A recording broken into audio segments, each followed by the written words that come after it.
Welcome to the Organic Matrix, the life guide in your pocket. Have you ever felt engulfed in a wave of emotion that doesn't even belong to you? Ever wish that you can navigate these overwhelming feelings with a greater sense of control and ease? If this resonates with you, we have a special treat for you. We're inviting you back to a deeper exploration of our previous conversation in today's episode of the Organic Matrix. Remember Jennifer Moore? She's back with us again to continue our journey into managing empathic overwhelm and establishing firm boundaries. Jennifer is a renowned expert known for her invaluable guidance to intuitives, lightworkers, and creatives. Together, we'll strive to answer the pressing question: how can we transform the challenges of being an empath into a superpower that fuels our personal and spiritual growth? So buckle up for a deeper dive into this important topic. Keep this episode handy for those moments when you need support in managing empathic overwhelm. It's time for you to reclaim your power, navigate the emotional storms with confidence, and truly thrive in your journey as an empath. Are you ready? Let's delve in. Looking for career advice, personal development tips, or inspiring stories? Our Matrix Mentors has you covered. Don't miss out. Bookmark our podcast and follow us on social media for a life guide in your pocket. Jennifer, welcome back to the show. Samantha, thank you so much for having me here and for welcoming me back. We had such a good conversation last time. I can't wait to get started and talk again. Me too. I'm super thrilled to jump right into it. How would you define empathic overwhelm, and what are some common signs that someone may be experiencing it? So, one of the common signs that we may be experiencing it is that if you look at your own life and you're what you're feeling is not reflected in your reality. That you're feeling a lot of times, somebody might be feeling intense anxiousness, intense sadness, intense just overwhelm, self-doubt, any number of things.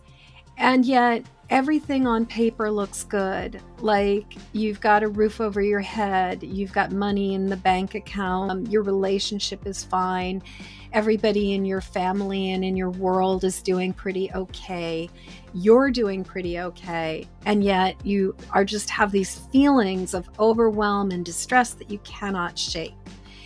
And so the thing is that highly sensitive, so I see empathy and being an empath as being on a spectrum.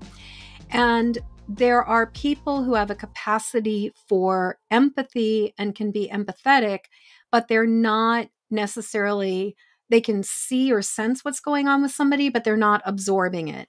Whereas empaths are people who take on the thoughts, the feelings, the energy, and the sensations that are coming from the world around them. But unlike sort of your less extreme empath person, they process the information as if it's their own. And so they will walk into a room where maybe something has been happening before. And whereas if somebody who's maybe not as porous might go in and be like, wow, I really sense a lot of sadness in this room. The empath walks into the room and goes, why do I suddenly feel so sad? Why do I suddenly feel so upset? Why am I having such a hard time here? And the thing is that for many of us, and we kind of talked about, I think we talked a bit about just sort of the invalidation that can happen when we're children. You're too sensitive, you're overreacting, you're taking it too personally. The thing is that a lot of times we did not experience validation for what we were picking up. It was like, so we would often be like, what is wrong with me? Why am I feeling this way? It doesn't make any sense. And so what I found is that empathic overwhelm and that feeling of just distressed and flooded very often comes with feelings of confusion, with feelings of doubt, with feelings of like, what is wrong with me? Why am I feeling this way? This doesn't compute. There's just nothing in my life that matches this. And so that is the thing that I have found over and over again is a pretty good indication that somebody is experiencing empathic overwhelm is when there is no correlation between reality and what you're feeling on the inside. I will say, though, that if somebody has a history of a lot of trauma, and especially if it's unresolved trauma, that sometimes if you've got a lot of skeletons in the closet and a lot of stuff that's sort of like never been addressed, that can get activated. And even when everything in the world and life seems fine, something, maybe you're watching a TV show and you saw something that just activated something, and all of a sudden you're sort of being brought back to old memories. This is where, if you know you've done the work, if you kind of know what's under the hood and you know what makes you tick, this is sort of where then it's much more likely that it's empathic overwhelm. So how was that for an answer? Hopefully that was helpful. That makes sense to me. And when I reflect on that, I think about times where, like, social anxiety, like when I'm overthinking the energy in the room, like sometimes I'll have a tendency of walking into the room and feeling like I'm being judged by somebody else. Yes. So I had this realization a number of years ago. I was doing a lot of like sort of transformational entrepreneur kind of business retreats.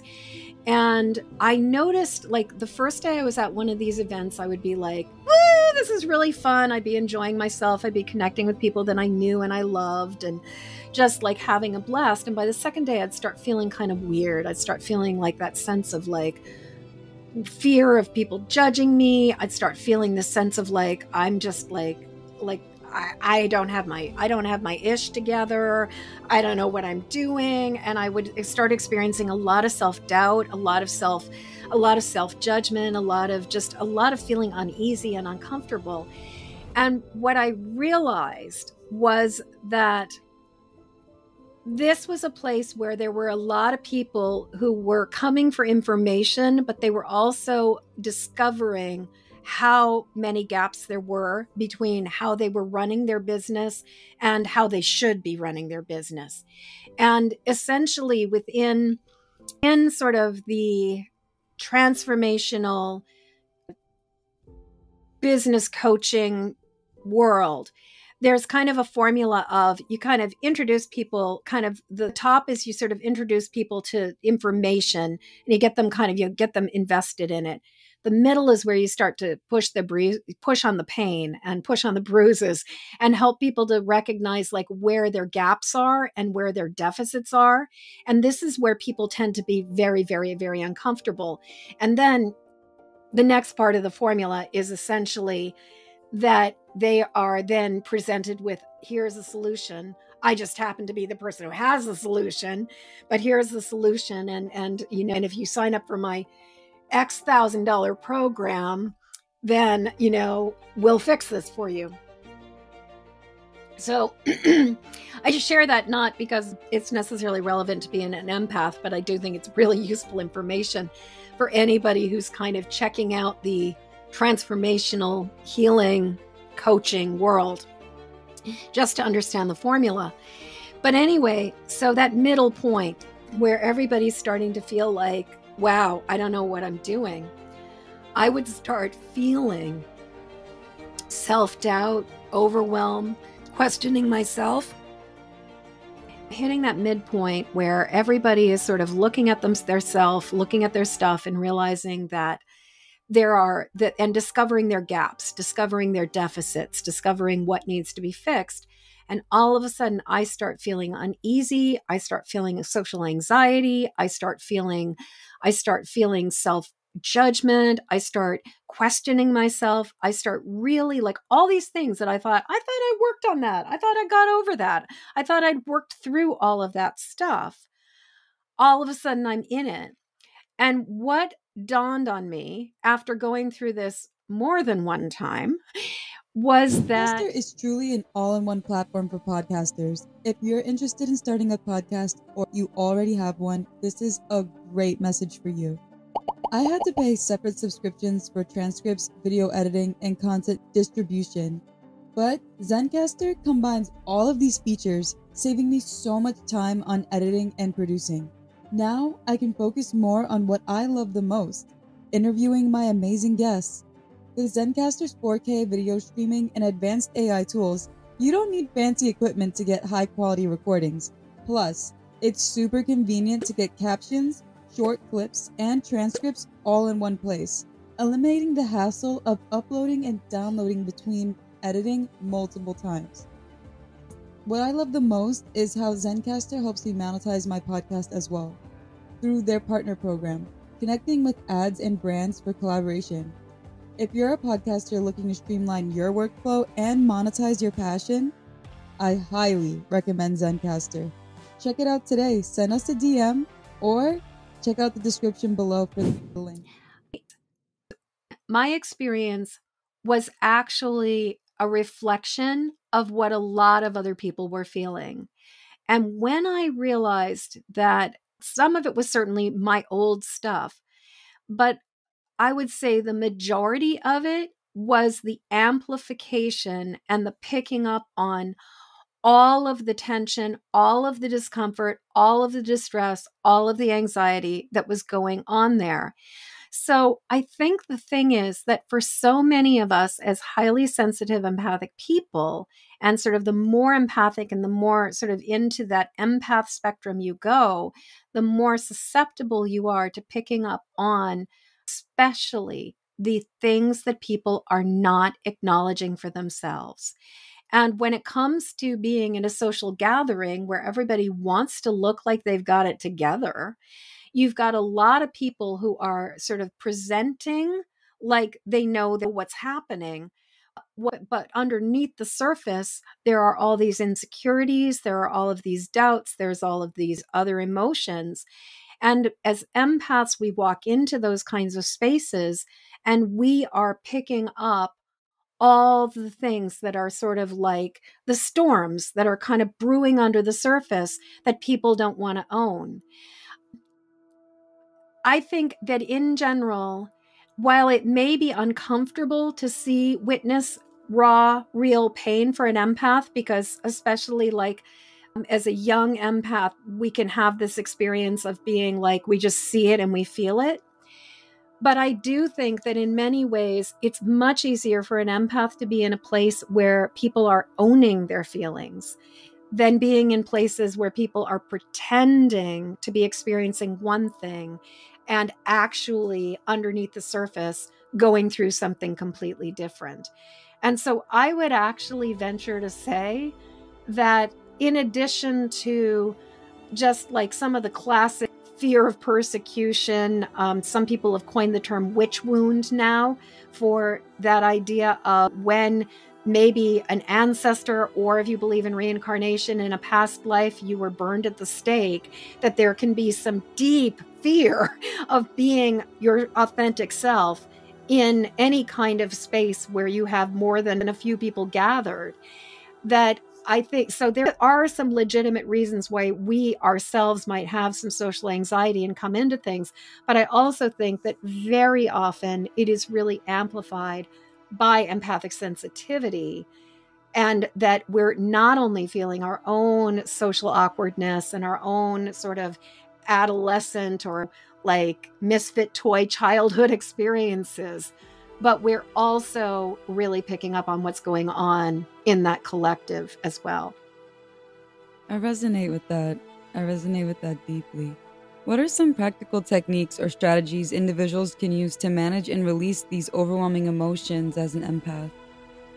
So that's the $1 million question, isn't it? And so the way that first off, what I want to say is a couple things. One, we didn't get this way overnight. And so it's not like you're just going to take a pill and everything is going to be better. As my dear friend Britt Bolnick often says, it's a process, not a pill. I think it was Britt who originally said that. And so the thing is that when it comes to processing what's going on, bottom line, Empathic Mastery, which is my book, which is a 5-step system to go from emotional hot mess to thriving success, starts with the first step of Empathic Mastery is recognize. And when I first started understanding the idea of recognize, I just sort of thought it was like recognizing what's mine, what's not mine. But the longer that I have been around this, the more I've come to understand that there are layers, many, many layers to the idea of recognize. And so before we can even really start to address it, we have to identify ourselves as highly sensitive empathic people. We have to recognize that we are this, because if we've been invalidated, if we've had the experience from early childhood that basically we were too sensitive, that we were overreacting, that we were making a big deal out of nothing, what happens is a lot of times that causes us to try to suppress our sensitivity, to downplay our sensitivity, but also to question our truth, to really be like, well, I must be completely wrong. I must not be picking this up. So the first step of recognize is just recognizing that we are picking things up, that it is legitimate, and that who we are and what we are is real. And so once we understand that we are an empath or a highly sensitive empathic person, what then happens from that is then we can start living from a place of, okay, if this is true, then this, and this. And so the next step is recognizing when we're out of sorts, when we're off balance, when we are feeling off kilter, and being like, oh, I'm feeling out of sorts. And then recognizing or asking ourselves the question, is this actually mine, or am I picking things up? And so what I love to do is and this is a simple exercise, I love to put my hands over my heart. And once I know I'm feeling something, I will ask myself the question, is this mine? Now, I would say that 9.9 times out of 10, the answer is yes or both and. What I will get is some of this is yours, some of this is coming from outside of you. And so once I get that answer of some of this is yours and some of this is coming out from outside of you, I will ask a second question, which is, what's mine?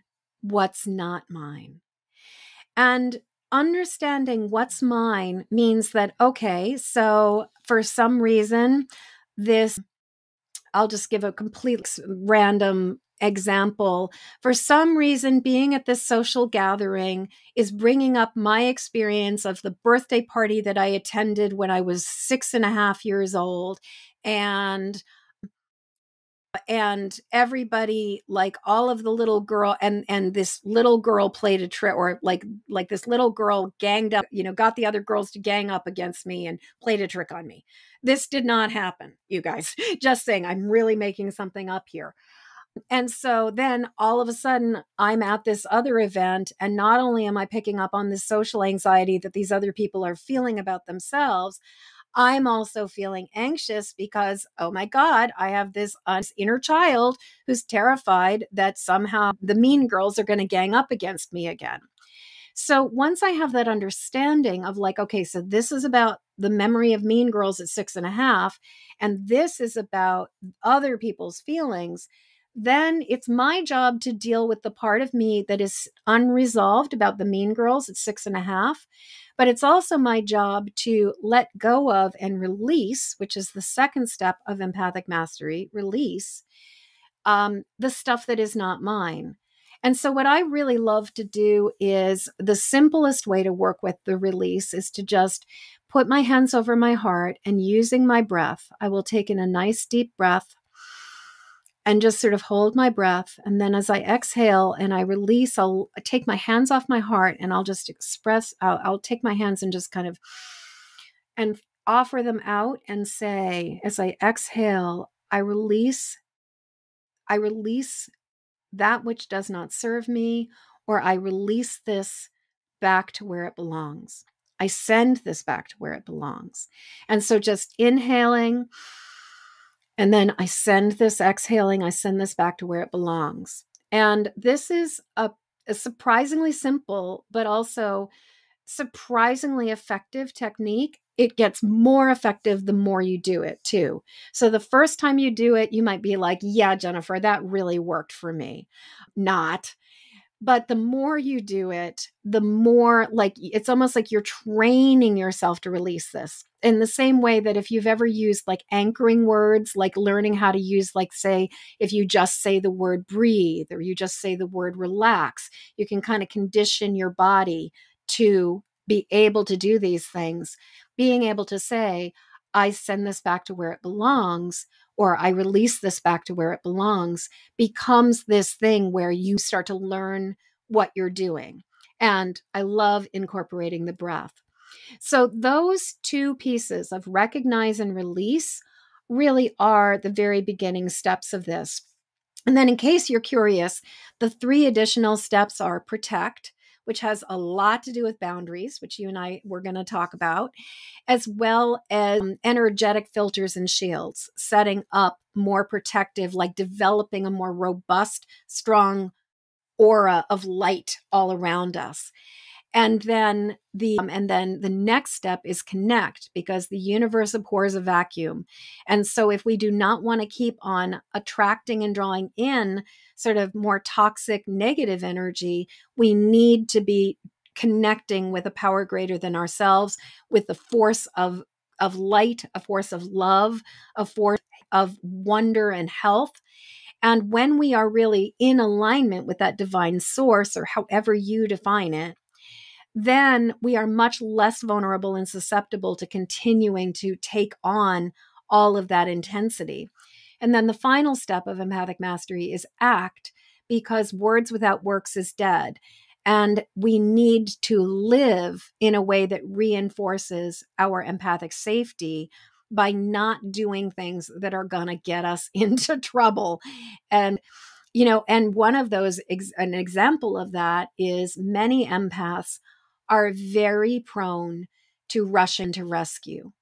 And one of the reasons why we are so prone to rushing into rescue is because we feel better when other people feel better. If somebody is feeling lousy, then it is extremely likely that we're going to feel lousy because they feel lousy. And so it's also it follows that we feel better when they feel better. And so a lot of times what happens is when we are not able to sit with our own discomfort and sit with our own feelings and just be present with our humanity, then we have a really hard time sitting with and being present with other people's humanity, with other people's intense feelings. And so we tend to want to just jump in and fix. The problem with this is that, one, often we'll do it when it is unsolicited. And two, we will also do it at the expense of somebody's lessons, at the expense of somebody finding their own way. And so a really big part of ACT is learning how to allow people to live and do what they need to do without, for lack of a better word, meddling. Oh, that's the biggest thing. Everybody who walks into the spiritual world, that's the biggest thing that we learn being spiritual practitioners, that we cannot interfere in what people achieve, even if it seems to be negative. Like, we all earn what we get after all. So it's like we all need to digest that karma, learn that lesson. Because if we do step in and try to fix the problem, the person that we care about is stuck in a loop. And we Well, help them be there. there's a song, a reggae song that, that I think of sometimes, that I think, oh God, it was so long. I might have been, I'm not going to tell you who sang it because I'm going to screw it up. But the song was called The Harder They Come, the Harder They Fall. And the thing is, and you've probably heard, the higher they climb, the higher they fall, or the lower they fall. And the thing is that when we intervene, when we intercede, when it's against the will of the universe, when we interfere, when we meddle. What happens is we are preventing somebody's crisis from happening when it was supposed to happen. And more often than not, what that actually means is that by the time they do have a fall, they are going to it's going to be bigger. It's going to be harder. It's going to be even worse than if we had just let them hit bottom.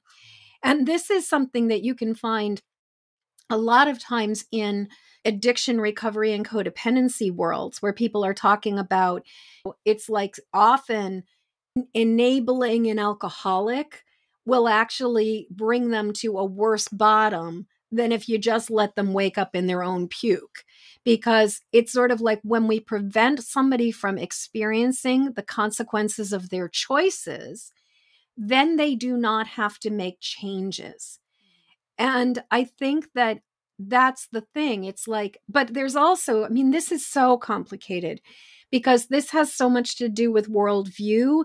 This has so much to do with whether you believe that you are whether you believe that you are an immortal soul inhabiting a body that has lived in multiple bodies and had multiple experiences and is all on an evolutionary path, or if you think this is not a dress rehearsal, that this is just the one thing you get, and you're born, you live, you die.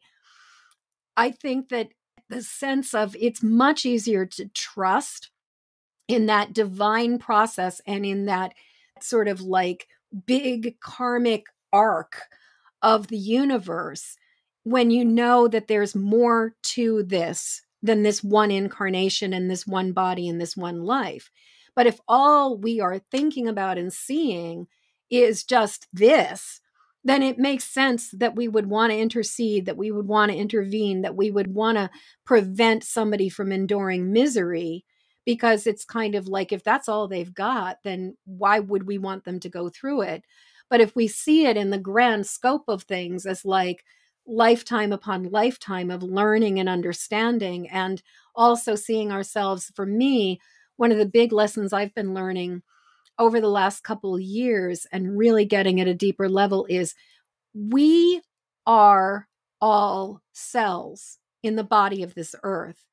We are part of a greater body. We have individual awareness of ourselves, but the thing is that we are part of something substantially greater. And our planet that we are a cell in the body of is also like, we as a species, we as a planet are going through an evolutionary process and are learning incredibly important and incredibly powerful lessons. And ironically, so often that interceding or trying to rescue or trying to find solutions, it seems to me like it's like we keep on kind of kicking the can down the road and doubling down. Whereas if we could let things run their course, I think that a lot of times things would work themselves out a lot faster. But this really does come down to a deep sense of trust and a deep sense of trusting that there is a method to the madness of the universe. There is a divine plan, that there is, and that all is being guided by wellness, by love, and by health, even when it doesn't look like that, even when it looks like the exact opposite. And I want to tie back in that whole thing of self-trust that I was kind of talking to you about even before we jumped on.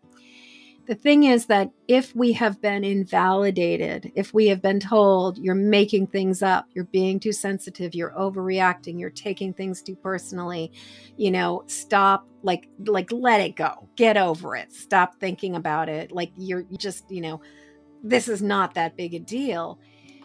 If you can't trust your own inner guidance, if the needle on your own compass is being constantly moved by an external magnet and being pulled out of true north, it makes complete sense why we would also not be able to trust in that connection to something greater than ourselves, because our compass, which is our calibrating system that aligns us with that divine source, was so invalidated at such an early age, we don't necessarily have trust in it. And I think that that really, really then deeply impacts our capacity to trust the flow of the universe. Oh, I love that that was where we get to segue into establishing boundaries. Yes. Because when we have that invalidation and towards our psychic abilities and our intuition, when we grow up, we end up finding partners that mimic the kind of parental figures we had in the beginning. And for some reason, based off my observation, it seems like we begin dating, we lean towards the negative things that we see from our caretakers. And then as we grow to self-love, we start emulating the love and acceptance part of relationships. Yes. I've never, that is such a brilliant articulation. I completely agree with you. And I certainly can say that I grew up in a family of atheists. And so my early relationships were all with naysayers and skeptics and atheists, as well as very emotionally unavailable, somewhat aloof, not particularly interested. They weren't all that into me.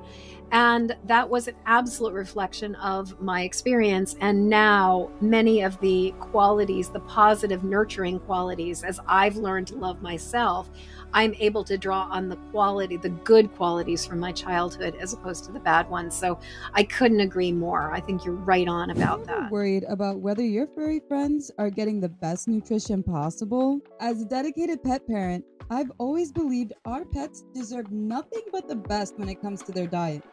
I love my pets, and I want to make sure they live long, happy, healthy lives. That's our responsibility as a pet parent. I used to spend hours meal prepping and cooking food for my pups. But Num Num takes the problem of me hovering over that hot stove away. What sets Num Num apart is their unwavering commitment to transparency and quality. You can actually see the proteins and vegetables in their meals. Beef, chicken, pork, peas, carrots, kale. It's fresh and you know exactly what your dog is eating. Isn't it time to feel great about what you're feeding your dog? Order Num Num today. Just head over to the description below and I'll be putting our promo link. And guess what? You get 50% off your first order and free shipping. Num Num food is packed with fresh proteins your dog will love. Fresh really means fresh with Num Num. You can see exactly what your dog is eating. No fillers, no weird ingredients, just wholesome, delicious meals. Your furry friend deserves the best, and with Num Num, you can get just that. Yeah. How they can place boundaries in their relationship. Absolutely. So first thing I want to throw out there, because this is a distinction about boundaries that I think is really, really, really important. Really important. I'll say that one more time. So here's the thing. What I think a lot of people experience as boundaries is actually demands on other people. So, like, for example, when you say to somebody, I need you to stop drinking, or I need you to stop being so loud, or I need you to, you fill in the blank. What we are doing is we are externalizing our request and our boundary, and we are telling another person what we expect of them. A real boundary is actually being able to enforce or express that this is what we will tolerate and these are the consequences of somebody's behavior if they don't continue to persist in doing this thing. So instead of saying to somebody, I need you to stop yelling right now, or I need you to, who knows, any kind of example, but let's imagine, like, let's talk about a child. So the child is having a temper tantrum and the child is like throwing themselves, like they're in the middle of the living room floor, or even worse, they're at the grocery store and they're just like losing it. The old school sort of quote boundary unquote is you need to stop doing that right now. And maybe, or you're going to get a whooping. But the way that a boundary, the best kind of boundary is basically, this is my request. Like, this is what I prefer. This is what I want. But if you continue to do this, then I am going to do this. So it's sort of like if you continue to have a temper tantrum in the middle of the grocery store floor, I am going to pick you up and we are going to leave right now. Or say you got a kid at the movie theater and they're losing it at the movie theater. If you continue to do this, I am going to pick you up and we are going to leave right now. If you do this, then I will. So there is a consequence. So instead of it being, I'm demanding that you change your behavior, it's these are my boundaries with this behavior, and this is the consequence if you persist. So, for example, if somebody was in a relationship with someone who had an alcohol problem or a drug problem, instead of saying, I need you to stop drinking, what the boundary would be, I am uncomfortable with the amount of alcohol that you are drinking. And if you continue to drink, I am going to need to make changes and I will leave. Like, so that there's like, or I will exit. I'm going to find a ride. I'm going to call a friend and get a ride home. You can figure it out. If you continue to drink, I'm going to take your keys. And like, so that there's more of a, if this, then this, as opposed to just a demand. To me, this is like one of the most important things about understanding boundaries is that it's about what will we tolerate and what will we do if the person continues to persist in that behavior.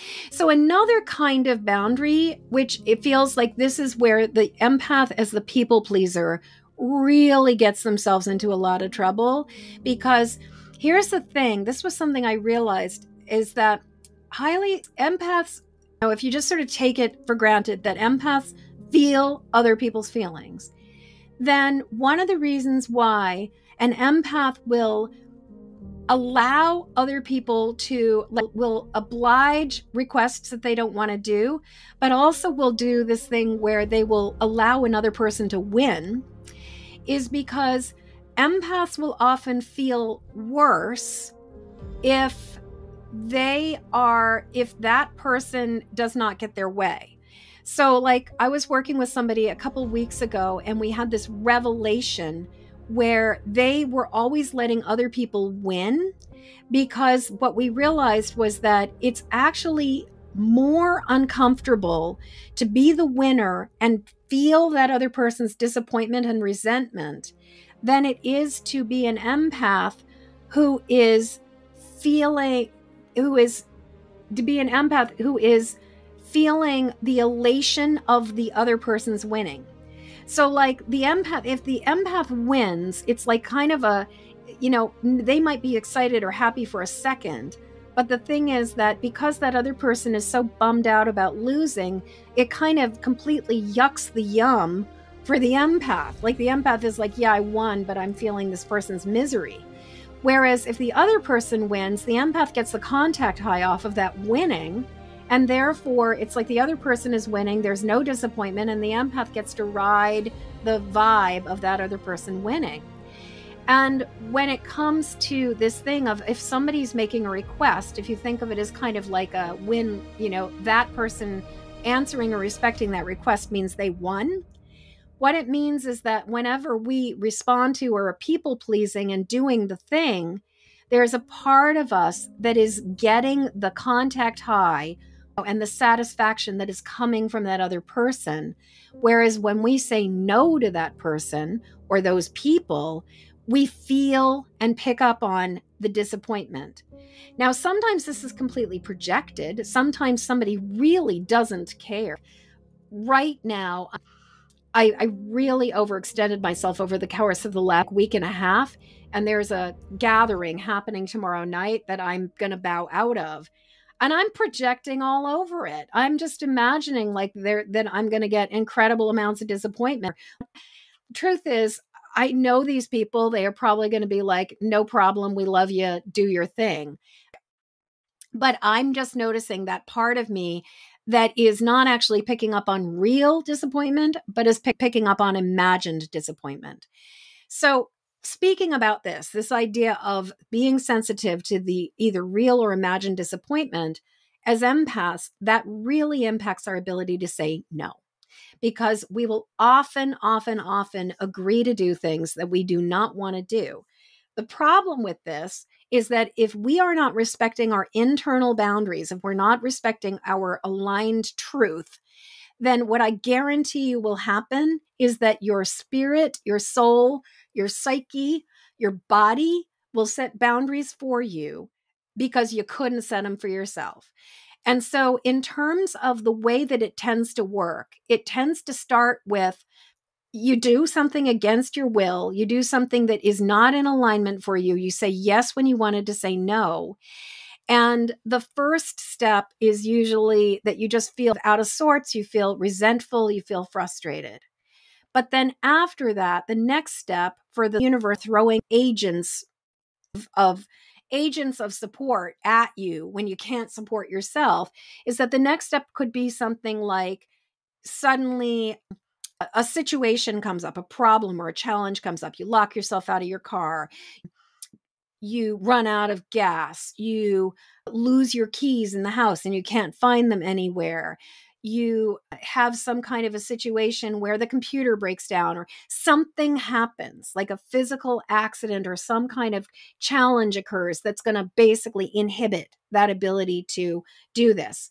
Then the next level is when suddenly things start to actually like go really wrong. Like you start having, like you get into a car accident, or maybe you are like you sprain your ankle or you injure yourself. And that's sort of when like we're really not listening and we're not respecting our boundaries. And then finally, what I've seen is that sort of the worst case scenario, and this is usually after you've been denying your boundaries for a really long time, it manifests as health issues.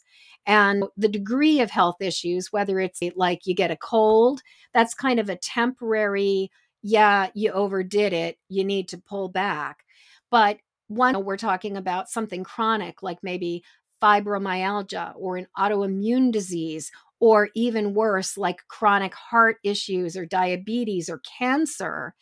Then once we start talking about the more extreme it gets, the more chronic the issue has been, and the longer you've been denying your boundaries, the longer you have been ignoring your boundaries to the point where your body is like, okay, fine, I'm just going to pull the plug on you because you are not respecting your boundaries. You are not respecting me. And I think part of the challenge is learning how to say no. One of the things I've noticed for empaths is that, and I think this is true for many people, but especially for empaths, is that we very often will feel like we have to make excuses and explain why we have a no. And the thing is that explanations and whys tend to generate negotiation and people looking for solutions. Whereas if you just simply say, that sounds wonderful. Unfortunately, I'm not going to be able to do that today. Or, oh, that sounds awesome. I already have plans. Or, I'd love to, but I already have responsibilities. Or, that's just not, or even really simply, thank you so much. That's not going to work for me. When you make a declarative statement, this is just my truth. Thank you. No, or no, thank you. Like I think you've probably heard the saying, no is no is a sentence. When you can just be solid in that no, then you're not going to get that pushback with it. Whereas when we get into that, well, I can't do it because this, and this, that's when we will get people trying to look for solutions because we're wavering. And so the most important part of that boundary around the no of what feels aligned to us is being really clear instead of being in that wobbly, wavering, like kind of showing our underbelly of discomfort around the saying no. So if there's anything I would suggest and really offer to your audience is how incredibly important it is to rehearse saying no in a dry, firm, and like really unambivalent way. Like no wobble, just thank you so much. That's not going to work for me. No, thank you. I really appreciate it. No, thank you. And just really getting comfortable with that. And I will say that I feel like a complete work in progress with this because there are places where I'm really comfortable with, no, thank you. Can't do that for you. I'm not the appropriate person for this. Here, why don't you go look here? And then there are other places where I will really be backpedaling. I will really be making excuses. I will really be going into like even with this whole situation, I really overextended myself. I'm really starting to feel crispy. I'm starting to feel sick. Part of that is just letting my friend know where I'm at. But the other side of it is I need to justify my sovereignty. I need to justify my decision. And because God forbid I disappoint somebody by not coming to the party. And I mean, I will say, I think there's also a certain amount of like, we all as human beings, I think we regard us, it's sort of funny. I think on one hand, we do not realize how important and precious and valuable and significant we are. Like we don't know how much we matter. But on the other side, I think we also inflate our importance to the point where we really are like, like whether I show up at this party or not, it's not going to matter. It's just not going to matter in the grand scheme of things. They are going to go on without me and they're going to have a wonderful time and they're going to have fun. And I will get it. What is it? The opposite of FOMO is what was it? Like there is something, I can't remember the words for it, but it's like the opposite of FOMO is like like the pleasure of missing out, like the gratitude that you're like, I didn't have to do that.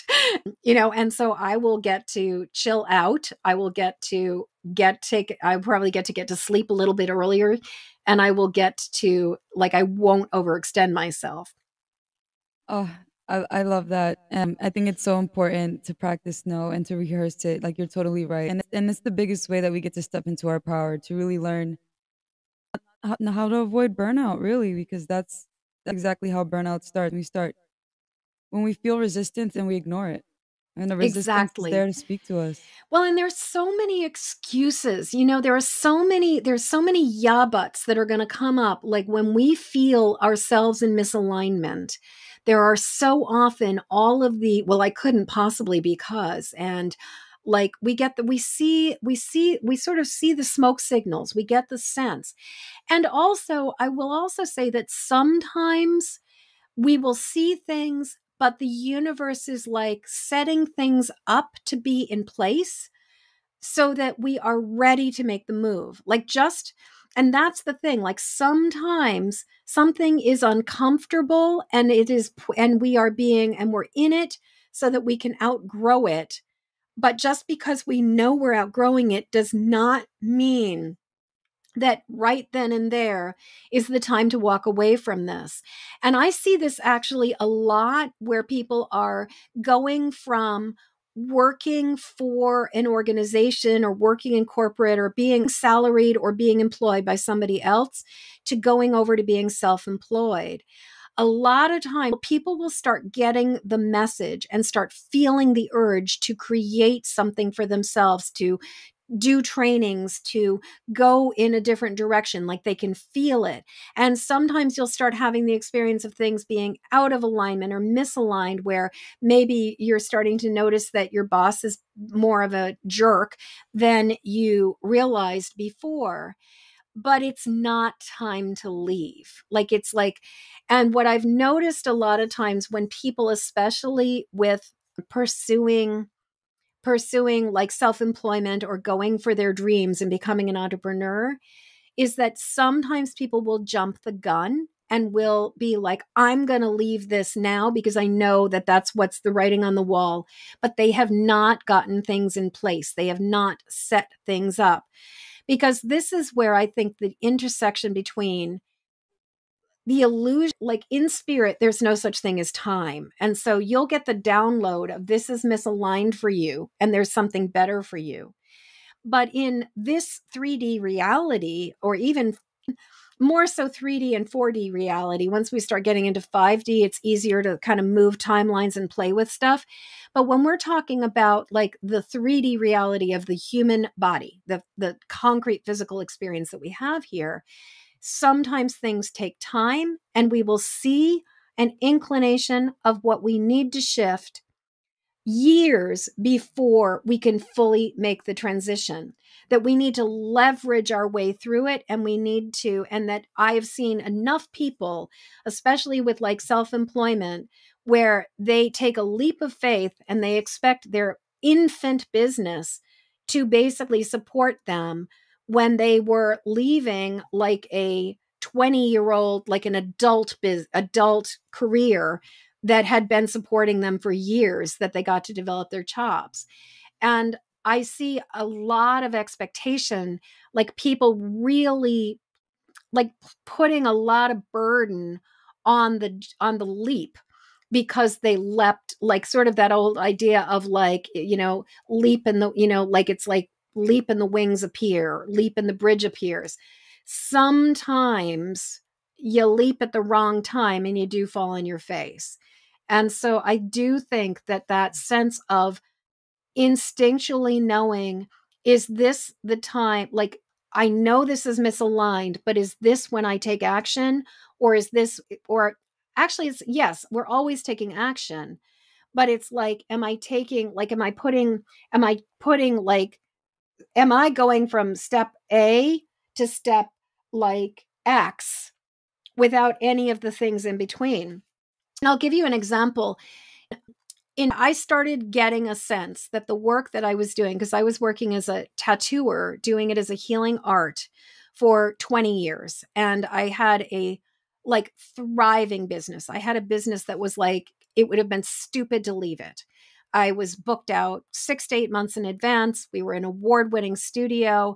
I had people coming from all over the country, sometimes people coming from Europe and other places to work with me. And my business was really amazing. And at a certain point, I started getting these flashes from spirit that it was going to be time to leave, that I was going to need to do something different. I had no idea what it was going to be, other than that it was probably going to be involving a lot more teaching and a lot more group work, and being able to share this message with a much brighter audience than just working individually one-on-one with people. And so I started getting this message probably like 2011, 2012, 2013. And I started to train in additional modalities. I started to train to become an EFT practitioner. And then around 2014, a conflict arose that was really intense, but was really like, this is becoming really misaligned. This setting is becoming misaligned. I'm going to have to step away from it. But I also had a 3-year lease that I was obliged to, that I was bound to. And I also knew that I was going to have to leverage my way out of a thriving business into creating something that was sustainable, that was viable, that could actually support me. And so I spent from the August of 2014 to winter solstice Yule of 2017, leveraging my way out and taking one step after another, after another, after another, after another, including like building a space, talking to insurance agents, working with the, working with like town and state officials, starting my book. Like I started working on my book in 2000. I started really working on my book in like 2000 and early 2016. And all of these things that I kept on working on and preparing and just taking one action after the next, so that eventually at the winter solstice of 2017, I stepped away from this thing that I was no longer aligned with. But there was a period of time, and I think people often think that if you know you need to set a boundary, it goes from misalignment, boundary, boom. Like there's just no gap in between. And what I would say is that in my personal experience, misalignment is the first, like recognizing this misalignment is often the first step. And then there's a lot of incremental steps between the recognizing of the misalignment and the life that you want to live. Absolutely. How do your services help highly sensitive, intuitive humans navigate the challenges of empathic overwhelm?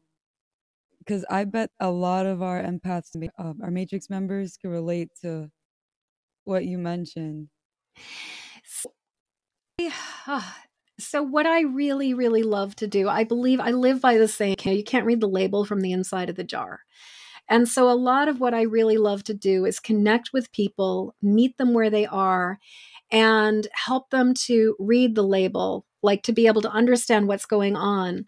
But a lot of time, I actually work with the 5 steps of empathic mastery. So the first step is, depending on where somebody's at, just helping them to recognize what they are, who they are, where they're at, what is going on, what is underneath the hood, and also to help them to regulate their nervous system, to help them to find a place of grace and calmness. Because for so many of us as highly sensitive empathic people, we don't even know what it feels like to not be in a state of distress.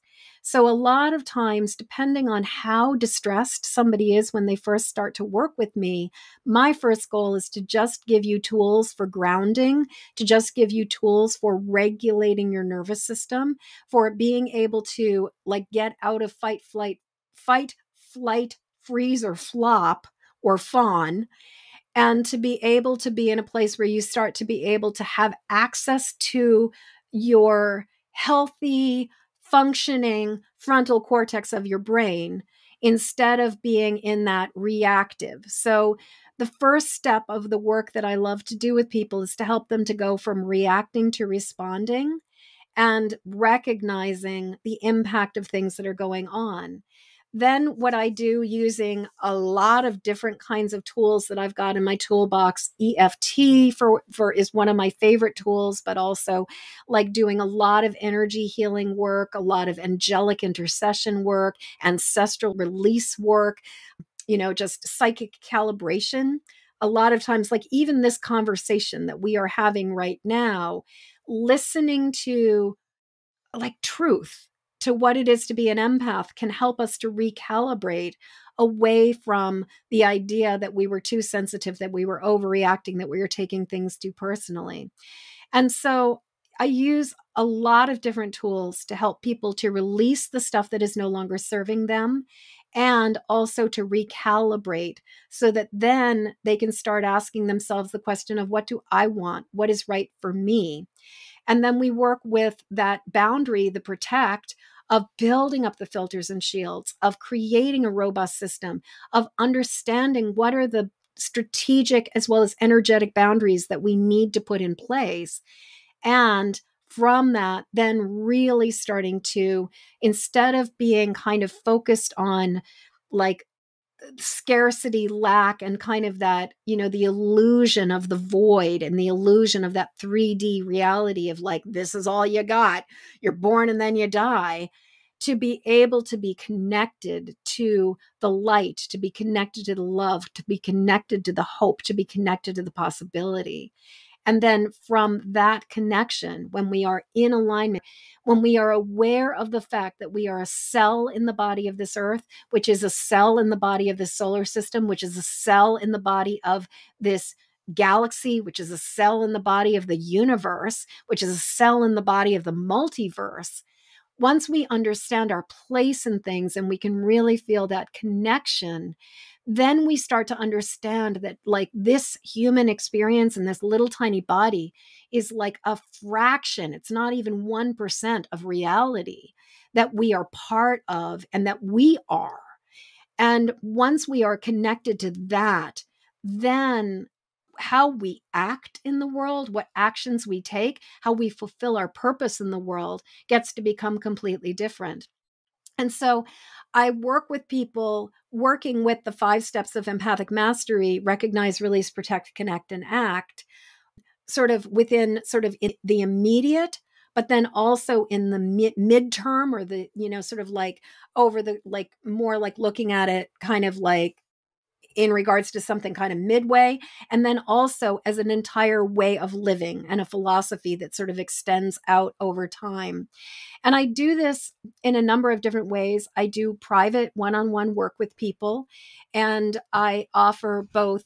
I had for many years just only been doing like VIP pack programs, but I've recently been offering or opening up to doing single sessions with people with just sort of empathic mastery and fairy godmother support, just doing this kind of magical work together. But I will say that nearly everybody who is a private client of mine works with me for a year. They come in, they're mine. I'm theirs, they're mine. I'm their fairy godmother. I take them in under my wing. I love them. I support them. I help them. I guide them. I also offer group support where we do a lot of workshopping and learning tools and techniques. And I also teach people how to use these tools so that they can learn to use them for themselves. And then in addition to that, I have, the books that I've written, the podcasts that I host, the masterclasses that I host the free masterclasses that I host in my free Facebook group every single month, Tap Along Tuesdays that I host in my free Facebook group, and just all as well as like tap along videos on YouTube and everything, because I feel very strongly that I want this information to be available regardless of what somebody's price point is. So like I offer, I have things that people can get for free. I have a book that you can buy a Kindle copy for $9.99 that is 380 pages of how to do this work. And then I've got group programs that are, like in the sort of high hundreds.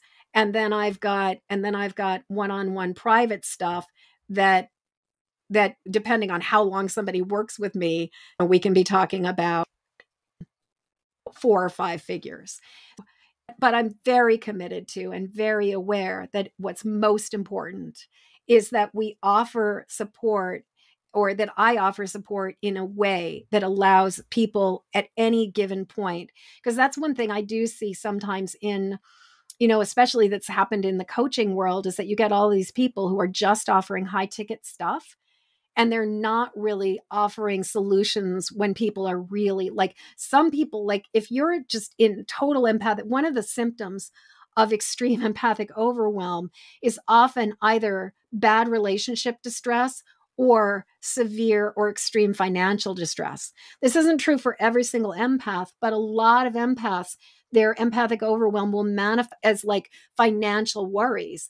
And so I think it's incredibly important to start giving people tools for self-regulating and for really being able to navigate and start understanding the impact of being an empath in a way that allows them to sort of pull themselves out of the weeds, even when going and doing private sessions with somebody is not a viable option yet. So hopefully that was a clear enough answer, and not all, because there's obviously, as you can see, I offer a lot of tiers of support. Thank you so much, Jennifer. And I feel like I've learned a lot of different ways that we can approach our emotional overwhelm as empaths. And I really appreciate you coming onto the show again and teaching our Matrix members. Oh, Samantha, thank you so much for having me on the show. It just is such a pleasure to be with you. You are just such a being. Your soul, you are such a being of light, and your heart is just, it's such a pleasure to dance with your heart. So thank you for having me here. It's a pleasure. Thank you. Thank you for joining us on this transformative journey with Jennifer Moore. As we delve into the realm of empathic overwhelm and establishing boundaries, we hope you've gained some valuable insights and practical techniques to navigate the storms of emotional intensity and protect your energy as an empath. Remember to bookmark this episode so you can revisit it whenever you need guidance and support in this area. Jennifer's expertise, gained through years of experience, and her Empathic Mastery book offers a powerful resource for highly sensitive individuals like you. To learn more about Jennifer and her work, visit her website, empathicmastery.com. There you'll find a wealth of resources, including her best-selling book, Empathic Mastery, and her podcast, The Empathic Mastery Show. And if you're on TikTok, check out the Empathic Fairy Godmother. I have her on my favorites. Jennifer has created an empowering ebook called the Empathic Safety Guide, 3 Basics for Finding Calm in the Eye of the Storm. Download your copy at empathicsensitivity.com to access practical tools that can bring you immediate relief and support on your empathic journey. We invite you to share this episode with others who may benefit from Jennifer's wisdom and support. Together, let's empower more empaths to reclaim their inner strength, find balance, and embrace their unique gifts as they journey through the Matrix. Stay connected with us by following the Organic Matrix on social media and subscribing to our podcast. Your feedback and engagement means the world to us. Feel free to tag us in a post and share your thoughts on this episode. Thank you for being a part of our Matrix member community, and together we can create a world where empathic souls thrive and shine their light to make a positive impact.